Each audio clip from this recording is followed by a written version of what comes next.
12월 29일 저희들에게 주신 하나님 말씀 시편 36편 말씀 보도록 하겠습니다.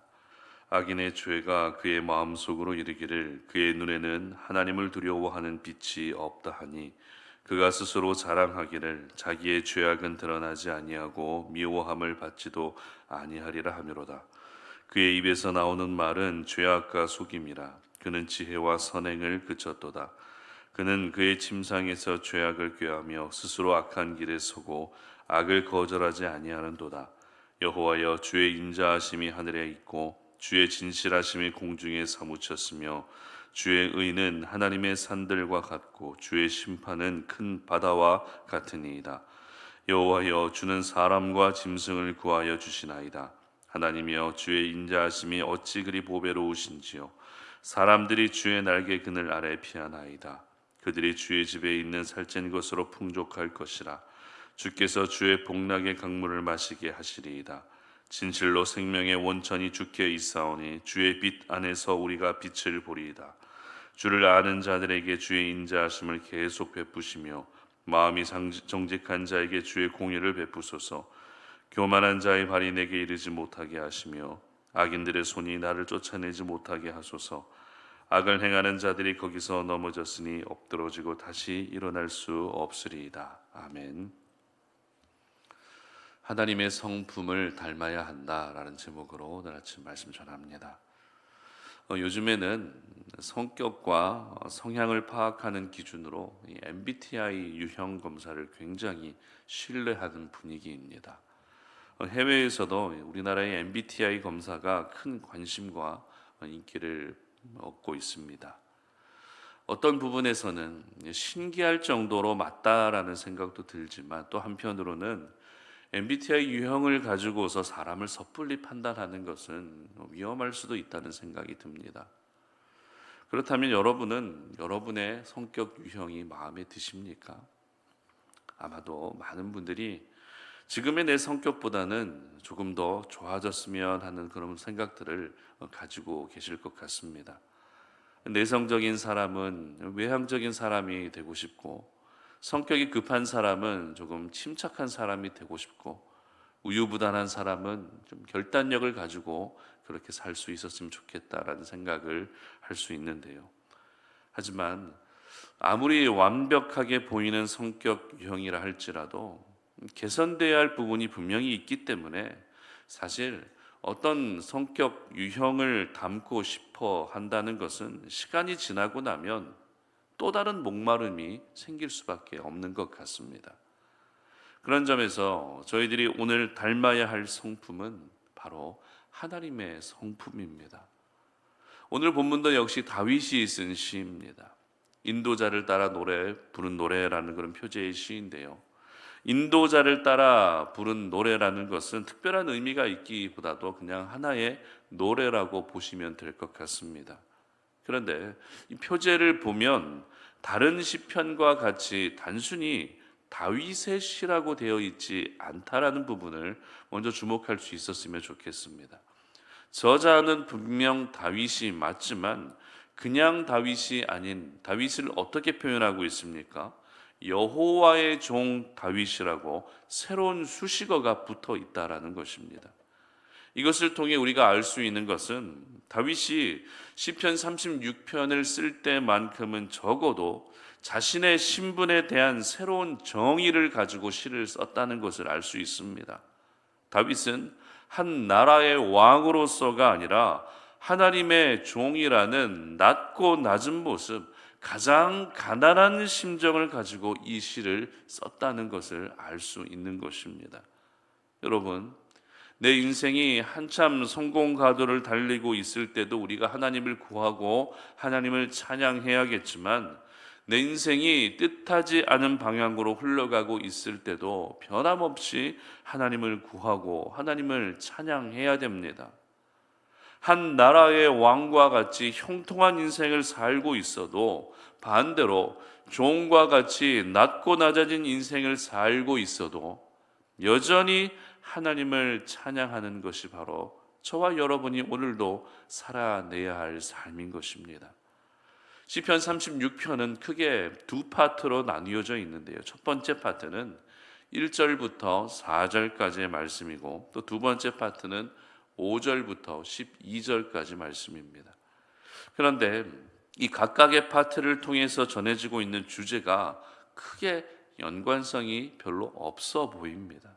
왜냐하면 첫 번째 파트의 주제는 악인의 교만함, 악인들의 그런 교만함들을 고발하고 있는 것이 첫 번째 파트의 주제이지만, 두 번째 파트의 주제는 하나님의 인자하심을 노래하고 있기 때문입니다. 여러분, 악인의 교만함과 하나님의 인자하심, 연결을 지으려 해도 잘 연결이 되지가 않습니다. 그러나 이 두 주제가 서로 연결이 되지 않는 것 같아 보이지만, 조금 더 깊이 묵상해 보면 전혀 연관이 되지 않는 것이 아닙니다. 그렇다면 어떤 부분에서 이 악인의 교만함과 하나님의 인자하심이라고 하는 성품이 서로 연결이 되는지 한번 살펴보도록 하겠습니다. 먼저 다윗은 악인들의 교만함을 이야기하는데요. 1절 보시기 바랍니다. 악인의 죄가 그의 마음속으로 이르기를 그의 눈에는 하나님을 두려워하는 빛이 없다 하니, 이렇게 기록합니다. 악인들의 전형적인 특징을 보여주고 있는 말씀이죠. 악인들은 일단 하나님을 두려워하지 않습니다. 하나님을 두려워하지 않기 때문에 자신의 죄가 끝까지 숨겨지게 될 것이라는 심각한 착각을 하며 산다는 것입니다. 여러분, 우리 사회 안에서 일어나는 여러 사건, 사고들을 보게 되면 자신의 경솔한 행동 하나가 엄청난 피해를 일으키고 심각한 처벌로 이어질 수 있다는 생각을 하는 사람이 과연 얼마나 될까요? 나의 하나의 행동이 다른 사람들에게 피해를 주고, 나의 잘못된 행동이 다른 사람들을 아프게 하고 다른 사람들을 죽음에 몰아갈 수 있다라고 하고, 이와 같은 생각을 하는 사람들이 과연 얼마나 되겠습니까? 별로 없습니다. 나의 잘못된 행동이 문제가 될 일도 없고 경찰에 붙잡히지도 않을 것이라는 생각을 하고 있기 때문에 범죄로 이어지는 것입니다. 마찬가지입니다. 오늘 본문에서 다윗은 악인들의 전형적인 모습이 뭐라고요? 하나님 앞에서 범죄가 어떤 징계와 벌로 내려진다는 것을 전혀 생각하지 않고 있다는 것입니다. 이것이 바로 악인들의 전형적인 모습이고, 그래서 그들은 하나님을 두려워하지도 않고 계속 죄를 짓게 된다는 것입니다.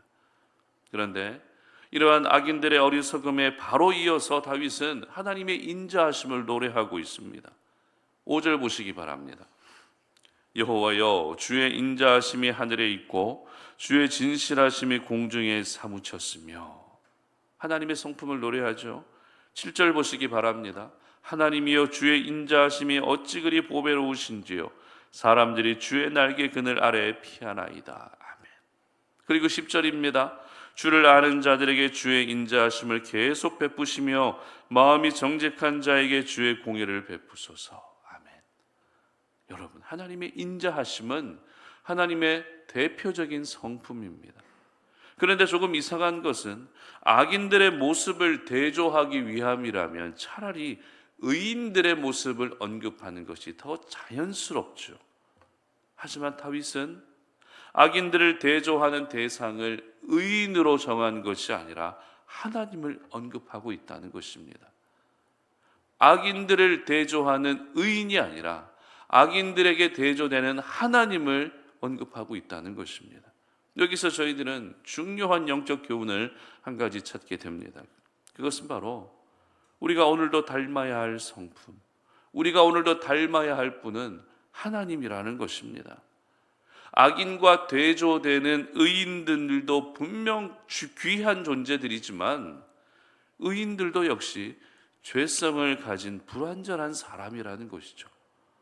불완전한 사람을 닮아봤자 나도 역시 불완전한 사람밖에 되지 않습니다.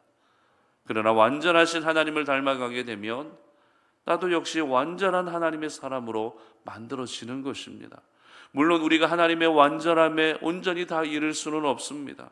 이 땅에 살고 있는 동안에는 완전할 수가 없습니다. 하지만 하나님의 성품에 다가갈 수 없다는 것이 하나님의 성품을 담고자 하는 마음조차 모두 사라지게 해서는 안 됩니다. 어차피 내가 하나님의 완전한 성품을 이룰 수 없는데 하나님을 닮아봤자 뭐해? 이런 생각을 하면 안 된다는 것이죠. 그럴 때일수록 날마다 내가 하나님의 성품을 담고자 하는 거룩한 열망이 넘쳐날 수 있어야 하는 것입니다. 그래서 사도 바울은 에베소서 4장 13절에서 이렇게 이야기하는데요. 제가 읽어드립니다. 우리가 다 하나님의 아들을 믿는 것과 아는 일에 하나가 되어 온전한 사람을 이루어 그리스도의 장성한 분량이 충만한 데까지 이르리니 아멘. 그렇습니다. 비록 완전한 하나님의 성품에 이를 수는 없어도 그리스도의 장성한 분량이 충만한 데까지 이를 수 있도록 수고하고 또 수고할 수 있어야 하는 것입니다. 오늘도 우리의 신앙의 롤모델, 우리의 성품의 롤모델은 언제나 예수 그리스도여야 하고 하나님이어야 하는 것입니다. 세상 속에서도 우리는 아무렇지 않게 악을 행하며 살아가는 그 악인들의 모습을 볼 때마다 참 화가 날 때가 있습니다. 그런데 더 화가 나는 것은 그들이 세상 속에서 너무 잘 살고 있다는 겁니다. 죄를 짓고 악을 행하는데도 너무 잘 살고 있는 악인들의 모습을 볼 때 더 화가 나죠. 그러나 그런 악인들을 향해서 비난하는 마음도 갖지 않으셨으면 좋겠습니다. 그렇다고 악인들의 삶을 부러워하지도 않으셨으면 좋겠습니다. 오히려 악인들을 보며 나는 그러지 말아야겠다는 결단, 나는 그들과 달라야겠다는 결단을 할 수 있었으면 좋겠습니다. 그리고 내가 닮아야 할 분은 하나님이시고 하나님의 거룩한 성품이 바로 나의 성품이 될 수 있기를 사모할 수 있었으면 좋겠습니다. 그리고 다윗은 하나님의 인자하신 성품을 노래하면서 마지막 10절에서 하나님의 공의를 언급했습니다. 공의라는 것은 잘못된 것은 반드시 심판하신다는 또 하나의 하나님의 성품인데요. 그런데 중요한 것은 하나님의 공의를 하나님의 인자하심과 함께 언급하고 있다는 것입니다. 무슨 말입니까? 하나님의 인자하심이란 무조건 참으시고 무조건 눈 감아 주시는 것이 아니라는 것이죠. 하나님의 인자하심에는 하나님의 공의가 반드시 포함되어 있다는 것입니다. 그러므로 악인들의 모습을 보며 부러워할 필요가 없습니다. 악인들의 형통함을 보며 부러워할 필요도 없습니다. 왜입니까? 악인들은 하나님의 때에 하나님의 방법으로 하나님의 그 공의의 성품으로 반드시 심판하실 것이기 때문입니다. 그저 저희들은 오늘도 내가 하나님의 성품을 닮아가는 삶을 사는 것이 가장 중요한 것입니다. 오늘도 우리는 세상 속에서 살아가면서 많은 악인들의 모습을 보게 됩니다. 믿지 않는 사람들의 교만함을 보게 됩니다. 그러나 그들의 모습이 여러분의 삶과 여러분의 믿음에 영향을 미치지 않았으면 좋겠습니다. 오히려 그들을 보면서 나는 하나님의 성품을 닮아야겠다라고 하는 이러한 거룩한 결단이 여러분의 마음 가운데 일어날 수 있었으면 좋겠습니다. 어떤 특정 성격 유형을 부러워하는 것이 아니라 세상 속에서 존경받고 인정받는 사람들의 성격을 부러워하는 것이 아니라 그저 하나님의 성품을 부러워하시고 하나님의 성품을 닮아갈 수 있기를 바랍니다. 하나님의 성품대로 사는 것이 하나님의 자녀로서의 가장 마땅한 삶입니다. 그리고 하나님의 성품으로 살 때 하나님이 그 사람을 기억해 주시는 것입니다. 바라기는 우리 성도님들 모두가 하나님의 성품을 닮아가시는, 여러분의 모습을 볼 때마다 하나님이 형상에 보여지는 그런 귀한 삶을 살아가시기를 주님의 이름으로 축복합니다. 함께 기도하겠습니다. 살아계신 하나님, 오늘도 우리가 주님 앞에 나와 예배하며 하나님께서 우리에게 주신 생명의 말씀을 내 마음에 깊이 새기고 그 말씀에 의지하여 기도하며 나아갑니다. 2023년 한 해를 정말 우리가 새벽제단을 잃어버리지 않고 지키며 또 지키며 사수하여 그렇게 기도의 시간들을 가졌는데 2023년 오늘 마지막 새벽 예배 시간에도 주님 앞에 나와 하나님 아버지 앞에 기도합니다. 우리 사랑하는 송탄 오륜의 모든 식구들이 이 새벽제단에서 기도할 때마다 하나님의 성품을 더 닮아갈 수 있는 저희들 되게 하여 주시옵소서. 어떤 누군가의 성품을 부러워하기보다 하나님의 성품을 부러워하게 하시고 하나님의 성품을 닮아가서 우리의 모습 속에 하나님의 형상이 다시 회복될 수 있는 그러한 은혜를 허락하여 주시옵소서. 이 새벽에 간구하는 모든 기도의 제목들을 들어주시고 우리 사랑하는 성탄오리의 모든 식구들이 2024년에도 역시 이 새벽 제단에서 승리할 수 있는 하나님을 뜨겁게 만나고 경험할 수 있는 저희들 되게 하여 주시옵소서. 감사드리며 예수님의 이름으로 기도드립니다. 아멘.